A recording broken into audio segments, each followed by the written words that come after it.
I used to flip properties once back in my 20s, and it's not as good as you think. So in this video, I'm going to tell you exactly what you need to think about if you are thinking of being a property flipper, because it's nowhere near as profitable as you think when you factor in all the other rules. So obviously, if you're going to flip a property, that means you're going to buy something, usually do some sort of renovation to it, and then sell it for a profit.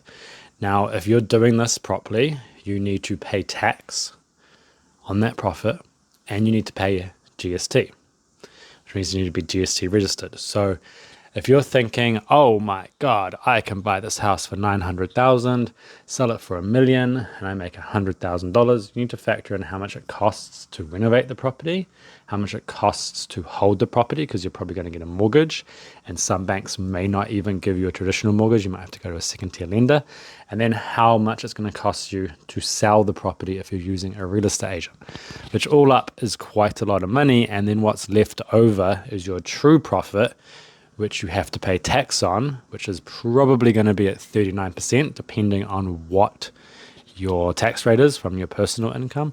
And you need to factor in GST on all that stuff, because obviously you're going to be GST registered and you can claim back the GST on some of those expenses, but then you have to pay it when you sell. So I would just do the numbers before you go into this blind, like a lot of property flippers do.